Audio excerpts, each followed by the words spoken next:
Good morning students. मैं doctor Ved Prakash, associate professor and HOD, business administration department, government college Ajmer. विद्यार्थियों, आज हम जिस टॉपिक पर चर्चा करने जा रहे हैं वो है कंज्यूमर साइकोलॉजी। कंज्यूमर साइकोलॉजी के बारे में, कंज्यूमर साइकोलॉजी है क्या, उसके बारे में हम चर्चा कर चुके हैं। आज हम ये देखेंगे कि कंज्यूमर साइकोलॉजी के लक्षण या विशेषताएं क्या क्या है। Characteristics of consumer psychology.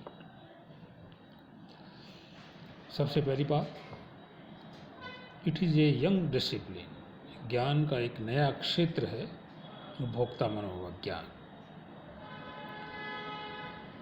हाल ही के वर्षों में उपभोक्ता समाज, उपभोक्तावाद, उपभोक्ता प्रवर्तकों पर उपभोक्ता सक्रियगण का उदय हो जाने के कारण उपभोक्ता मनोवैज्ञानिक की बहुत अधिक आवश्यकता अनुभव की गई है और इसीलिए हम इस पर चर्चा कर रहे हैं। ये डायनेमिक साइंस है, गतिशील विज्ञान है। इसमें उपभोक्ता की मानसिक प्रक्रियाओं और धारणाओं के साथ इसके व्यवहार या बिहेवियर का अध्ययन किया जाता है। इंटरडिसिप्लिनरी नेचर है इसकी, अंतर विषयक प्रकृति है। इसमें उपभोक्ताओं के समस्त अध्ययन के लिए दूसरे कई क्षेत्रों जैसे समाजशास्त्र, अर्थशास्त्र, समाज मनोवैज्ञानिक, सांस्कृतिक, मानवशास्त्र आदि के सिद्धांतों और उनकी थ्योरीज का उपयोग किया जाता है। मानसिक प्रक्रियाओं और व्यवहार का अध्ययन है। उपभोक्ता मनोविज्ञान मूल रूप से उपभोक्ताओं के मस्तिष्क और उनके व्यवहार का अध्ययन है।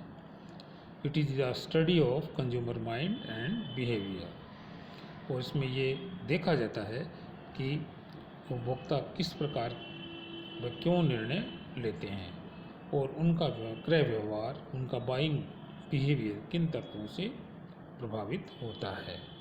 कौन सी मानसिक क्रियाएं उपभोक्ता को बाजार में कोई खास वस्तु खरीदने के लिए निर्देशित करती है।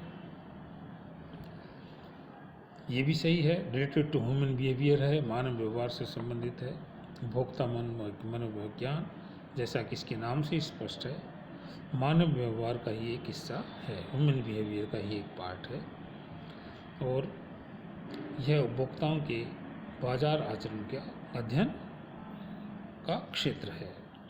वाइड स्कोप है, बहुत अधिक व्यापक क्षेत्र है इसका।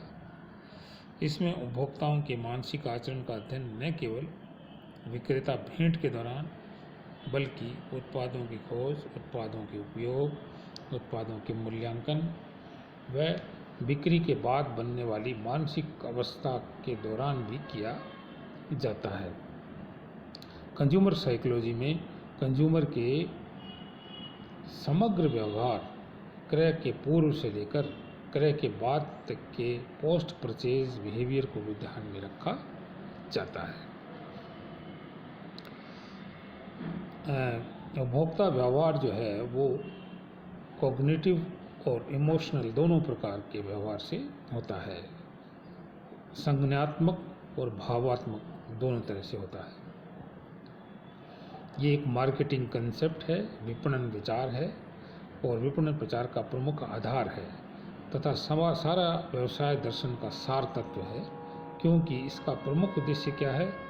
उपभोक्ता के चिंतन, उसके दृष्टिकोण और उसकी प्रेरणाओं के ज्ञान करके उसे अधिक से अधिक संतुष्टि प्राप्त करने का उद्देश्य है। तो उपभोक्ता मनोविज्ञान का उद्देश्य क्या है कि कंज्यूमर सेटिस्फैक्शन जो है उसको अचीव किया जा सके या उसके नज़दीक पहुंचा जा सके। तो ये आज का हमारा टॉपिक पूरा हो गया है। इसका जो क्वेश्चन बनता है, what are the characteristics of consumer psychology, उपभोक्ता मनोविज्ञान के क्या लक्षण या विशेषताएं पाई जाती हैं। आज के लिए बस इतना ही। कल नए वीडियो के साथ हम फिर मिलेंगे। धन्यवाद। जय हिंद।